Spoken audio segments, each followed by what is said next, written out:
Today did not go as planned. I actually had planned on going over to North Fork to gather some white root or sedge root. That didn't work out when the car had some issues, had to go to the shop. Now I don't have time. So instead I'm going to walk around and show you some sights of Mariposa, and I also seem to have left the SD card for the GoPro at home. Let's see what adventures we can have. Here we are at the Mariposa Museum. Working stamp mill. It's not up and running today, but it actually does work, unlike the one at Coulterville. Working blacksmith shop. This is my dream someday for the Coulterville Museums to have a real blacksmith shop. We got plenty of equipment. It's just a matter of getting it set up and getting a building. But yeah, outside they've got some nice equipment exhibits. The big stuff is outside. Very good signage. 5 out of 5. See if we can do some filming inside today. Hello, I can go inside. I have to be a little bit quiet because there's a lot of folks here. It's spring break, so I don't want to disturb the entire museum with my going on. But anyway, here, of course, I'm starting in the lovely new miwuk exhibit. This has been completely redone recently, and if you are familiar at all with Chris Brown, Chief Leamy, he was a native language speaker. He was one of the few people who was fluent in Southern Sierra Miwuk, and you'll see pictures of him wearing regalia that is not from this area, because at the time that was what they thought people wanted to see was there we go. In fact, there's a picture right there. You know, he dressed like an Indian, so he had the beaded vest, which would have been more from the plains, but really nice basket collection. Interestingly, the yarn basket down here, very similar to one that we have in our collections in Coulterville, and I suspect it may have been made by the same person. Some really nice artifacts here, 2-piece arrows. Really, really beautiful baskets, and it just goes on, and really thoughtfully done. We have a dance cape, usually worn around the waist. Interestingly, this top knot has parrot feathers, which goes along with, if they'd had it, they would have used it. This is all, looks like, I'm gonna say vulture feathers probably, mixed in with some hawk feathers too. Giant feast basket. I mean, here's my hand for scale. It's probably 2.5 feet across. Now that is a feast basket. Baby cradles. And there's a little, kind of a doll-sized one there. Gambling tree. They've got I've said it before, I'll say it again, really, really nice collection here. And what they did is they actually took moldings of actual tribal elders' hands for the exhibit. So it's the hands of the elders holding the tools and the baskets. And in the film Bread from Acorns from the 1930s, I'll show a clip of that here. That this is like a tiny little model of the type of little sand dome that would have been built to leach out the acorn tannins. Basically, you pound acorn into flour. Yeah, dry them out, break them up, get the skins off, pound into flour, leach out the tannins. Then you can cook in a cooking basket using a looped stirring stick like this. Basically, you don't want the hot rocks to touch the basket. How do you cook in a basket, you might ask? Well, I'll put a video up of that now. Basically, if you let the rocks touch too much, it's going to burn your basket. So you've got to keep them moving. You got to put them on top of other rocks, and so on. That's how you cook in a basket. You do not put the basket in the fire, as people think. Remember my other video about beads? Well,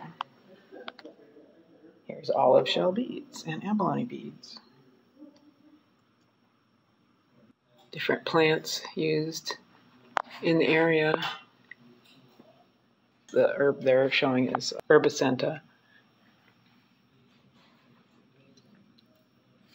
Little bear skin. They would do, there I am, the bear dance to bless the roundhouse and for other reasons. A flicker headband owned by Chris Brown or Chief Lee. Got some over on the other side of the room, some Chinese pottery. Chinese were a big part of the gold rush. Of course, this is all in the gold country here, so. And then also, you know, Yosemite history, of course, too, because we're right near Yosemite. So this is one of the gateways to Yosemite. Here's more great Chinese collections. Then we've got lumber was another thing that happened in this area. Of course, we have lots and lots of trees. Big trees, little trees, cedar trees, pine trees. And occasionally the giant sequoia back in the day, but of course they don't allow that now. Carpenter's tools. And this is typical of this museum, where each little display is its own little vignette. Actually, coming back around to the beginning, this is the contents of the Gagliardo store. This was a store that was down in Hornitos, and the entire thing is a time capsule, so they donated the whole thing to the Mariposa Museum, all the little stuff that had been just accumulating over decades. Decades.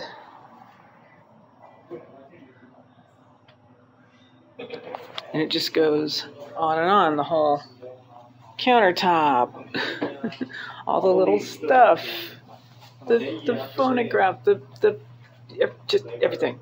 It was a huge amount of stuff, and the lady finally passed away, and the family was like, you know what, this belongs in a museum, so here you go.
About this museum is that right there in the middle of everything is a little tiny model of the county courthouse.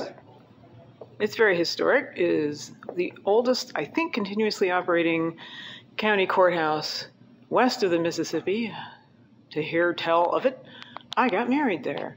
In fact, let's go there now. And through the magic of film, here we are at the actual courthouse. You want to go to jury duty, you want to get married, you want to do anything legal, gotta do it in this cool old building with little tiny narrow steps that go up to the upper courtroom.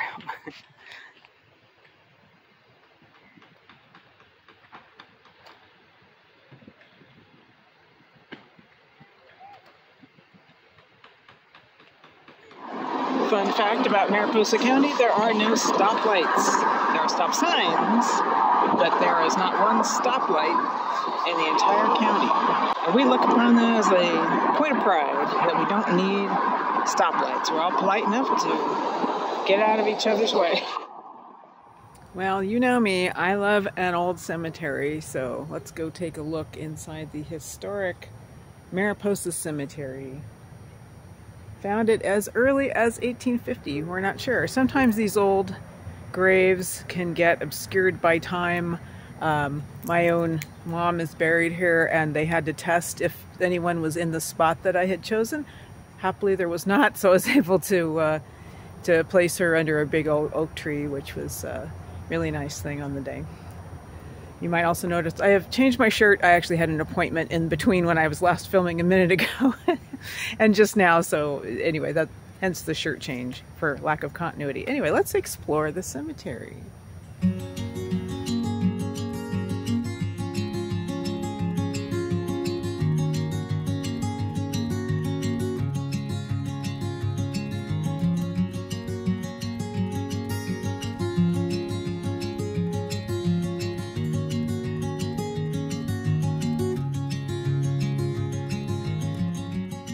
I always love these super old ornate ones, and the names are often interesting on some of these older ones, like the name here, Hite, H-I-T-E, which I wonder if it's to do with Hite Cove, which is near here, died 1866, native of the state of Virginia.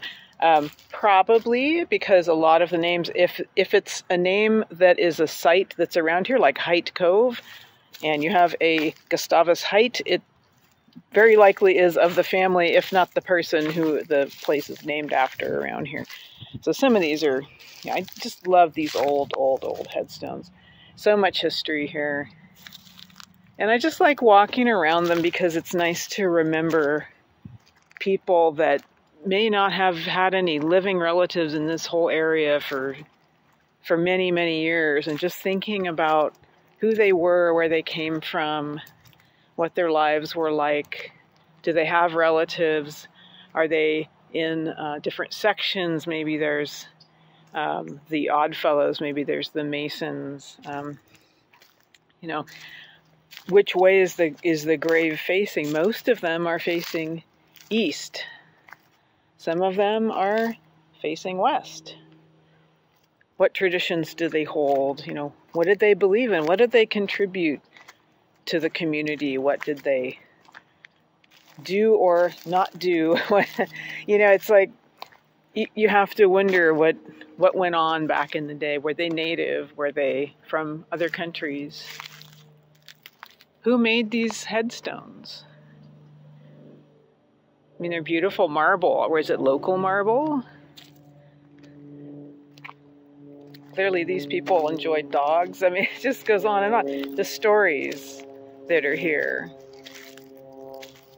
People that preceded other people in families. And then we have situations like that, where it's like, yeah, erosion. Gophers, both. It's just, yeah, this one's right on the corner. Let's see if I can find my favorite one. Ah, I see it. I keep missing it because it just looks like a log, but that's the intention.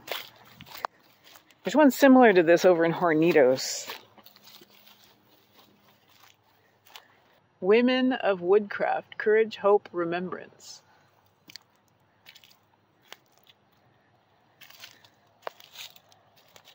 And what an interesting headstone, right? This is the only one like it here.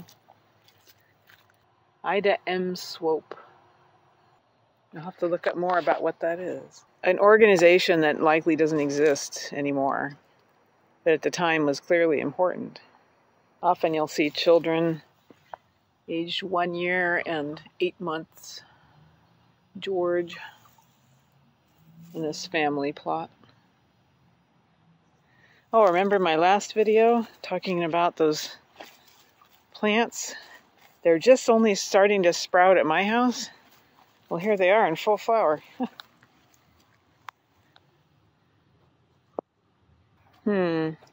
This toyon bush has gotten a little exuberant. You can't even, there's more, oh, it's another garber. I just was looking at garbers, but there's a whole obelisk back there obscured by bushes. This is also all garbers, so there's quite a lot of garbers in this section here. But it goes on and on. It's quite large, and it's running out of space. They're actually looking at doing a whole nother cemetery here in town because, oh, hello. They're talking about doing a whole new cemetery in town just because this is like kind of full. I mean, it's been here since 1850-ish. I love it when they have pictures. There's another one with a picture.